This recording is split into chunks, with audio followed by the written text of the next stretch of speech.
नमस्कार मित्रांनो, मागील 1 वर्षांपासून महाराष्ट्रामध्ये मराठा आंदोलन हे पेटलेलं आहे आणि अर्थातच या आंदोलनाचं जो केंद्रबिंदू आहे तो आहे मनोज जरांगे पाटील। परंतु सध्याची राजकीय आणि सामाजिक परिस्थिती बघता जरांगे पाटलांच्या टार्गेटवरती वारंवार देवेंद्र फडणवीस येतात। खरं तर देवेंद्र फडणवीसांनीही असंच बोललंय की खरं तर आम्ही 3 जण या सरकारमध्ये आहोत। एकनाथ शिंदे मुख्यमंत्री आहे, अजित पवार उपमुख्यमंत्री आहे आणि मी आहे, तरीही जरांगेंचं थोडं जास्तच प्रेम माझ्यावरती आहे। एकूणच काय तर जरांगे आणि फडणवीस यांच्यामधून विस्तव जात नाही अशी परिस्थिती महाराष्ट्र अनुभवतोय। पण वारंवार मराठ्यांच्या टार्गेटवरती फडणवीस येणे किंवा फडणवीसांनी मराठा समाजाला किंवा आंदोलनाला डिवचणे यांनी फरक काय पडतोय? नेमकं फडणवीसांचं नुकसान होतंय की मराठा समाजाचं नुकसान होतंय? आरक्षणाचं आंदोलन भरकटतंय की आरक्षणाच्या आंदोलनाला मजबूती येते? नेमकं या वादातून भेटतंय कोणाला काय? त्याचीच चर्चा आपल्याला या व्हिडिओच्या माध्यमातून करायची आहे। नमस्कार, मी डॉक्टर महेश। आपण बघत आहात गोष्ट छोटी पण डोंगरा एवढी। आणि याच महत्त्वाच्या विषयावरती चर्चा करण्यासाठी आपल्याकडे आलेले आहेत सन्माननीय बाळासाहेब सराटे सर। तर सुरू करूया। प्रश्न विचारतो सर, नमस्कार। फडणवीस आणि जरांगे पाटील यांच्यामधला जो काही वाद आहे किंवा जे आरोप प्रत्यारोप जे होत असतात ते अवघ्या महाराष्ट्राला माहिती आहे, परंतु या सगळ्या गोष्टींचा फडणवीसांवरती, भाजपवरती किंवा मराठा समाजाच्या आंदोलनावरती नेमका फरक काय पडतोय ते आम्हाला आपल्याकडून जाणून घ्यायचं आहे। हां, जय शिवराय। अतिशय नाजूक विषय आहे हा की 29 ऑगस्टला जरांगे पाटलांचं गेल्या वर्षी आंदोलन सुरू झालं आणि त्याच्यावरती 2 दिवसात जो लाठीचार्ज झाला आणि त्यावेळेला खरंच महाराष्ट्रभर त्याची खूप मोठी प्रतिक्रिया उमटली आणि त्यातून सुरू होतं मग मराठा आंदोलन आणि विरुद्ध फडणवीस साहेब।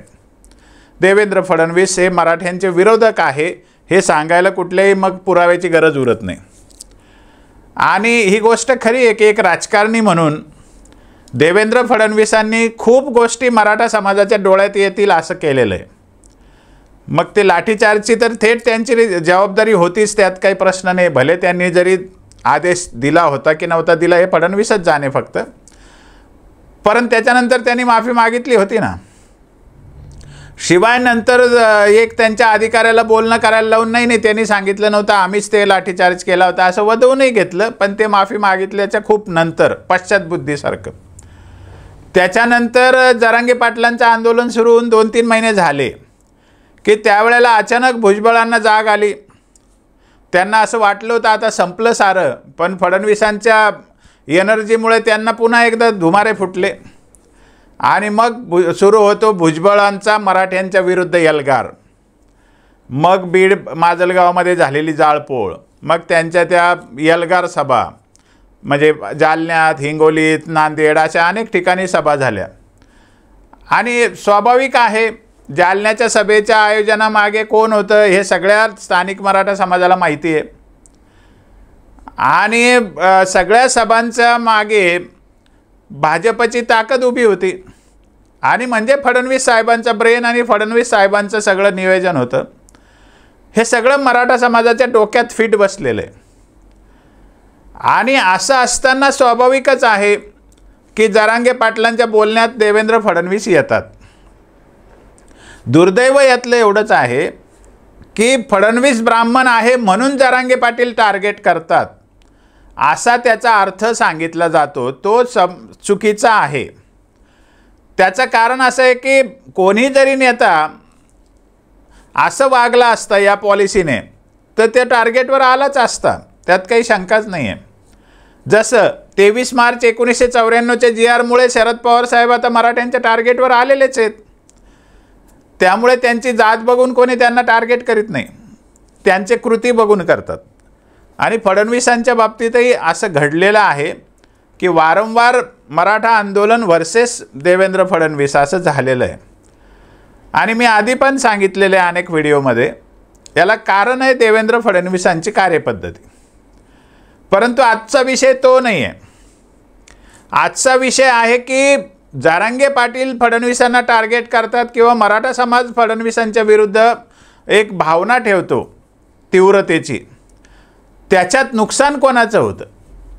आणि माझं स्पष्ट मत आहे की देवेंद्र फडणवीस हे जे सगळं घडवतात ते काही अविचाराने थोडी घडवतात, ते नियोजनपूर्वक सगळं घडवतात.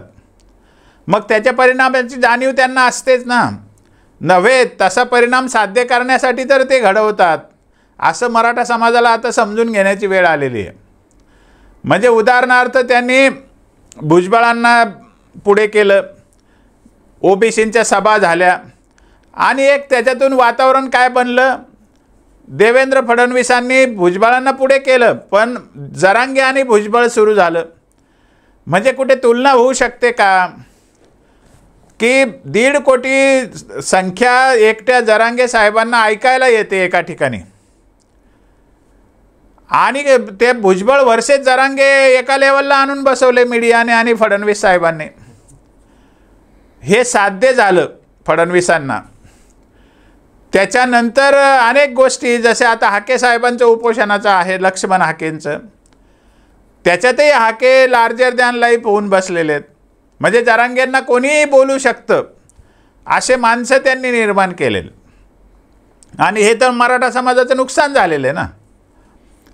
म्हणजे फडणवीस साहेब जे करतात ते ठरवून करतात आणि परिणाम त्यांना तोच साधायचा असतो जो मराठ्यांनी त्यांच्यावरती बोलावं, त्यांना टार्गेट करावं, जेणेकरून त्यांचा हेतू साध्य होईल.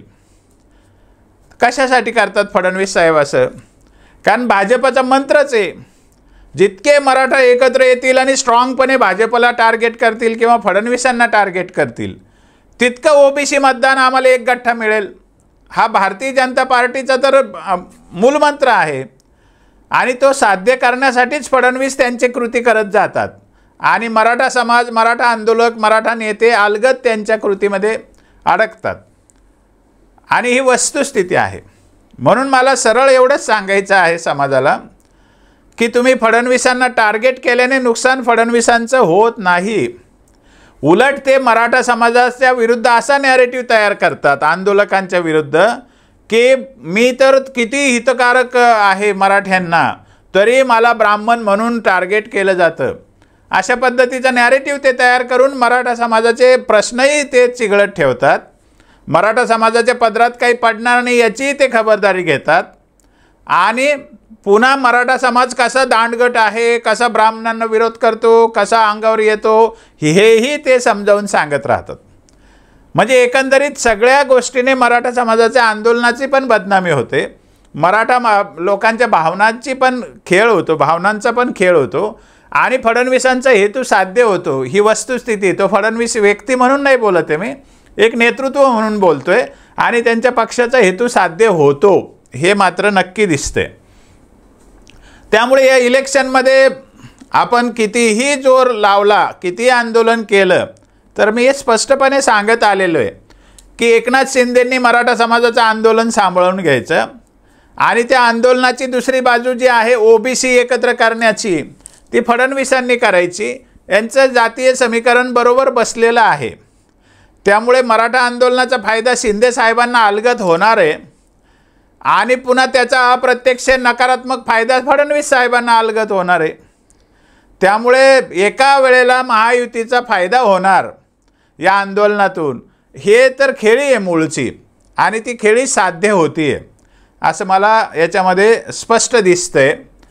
आणि या सगळ्या याच्यामध्ये परवा एक स्टेटमेंट आलं होतं, जरांगे पाटलांनी एक आरोप केला की आमच्या आरक्षणाच्या आड फक्त फडणवीसच येतात. तर फडणवीसांनी स्टेटमेंट दिलं की मुख्यमंत्री शिंदे साहेब आहेत, त्यांना जे जे मराठा समाजासाठी करायचं आहे ते करायला मी जर आडवा आलो असं ते म्हणत असतील तर मी उद्यापासून राजीनामा देईल आणि संन्यास घेईल. फडणवीस साहेबांना मला हे सांगायचं आहे की उद्या जर शिंदे साहेब म्हटले की मी 50%च्या आत मराठा समाजाला आरक्षण देतो, तर तुमची भूमिका काय राहील? किंबहुना त्यांनी तसं करू नये म्हणून तर तुम्ही 50 वेळेला सांगितलं की ओबीसीच्या हिताला धक्का न लावता आम्हाला आरक्षण द्यायचंय. मग ही जी भूमिका आहे ती शिंदे साहेबांनी काही बोलायच्या आतच तुम्ही त्यांना अट घालून ठेवलेली आहे ना आधीच. हे काय माहीत नाही का मराठ्यांना? मग आता अट घातल्यानंतर सगळं झाल्यानंतर आता त्यांना काय करायचं असेल तर करू द्या.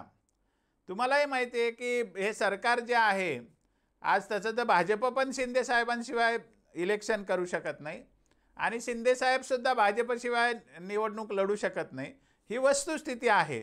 त्यामुळे कशाला शिंदे साहेब तुम्हाला हे करतील, म्हणजे खोटं पाडतील की नाही नाही आम्हाला मराठ्यांना पाहिजे ते द्यायचे, ओबीसीतच द्यायचे, म्हणजे 50%च्या आतच द्यायचे, असं शिंदे साहेब म्हणणार नाही. अशी तुम्ही आतून खेळी करून ठेवलेलीच आहे ना. त्यामुळे इतकं काही सरळ थोडी आहे फडणवीस साहेबांचं वागणं.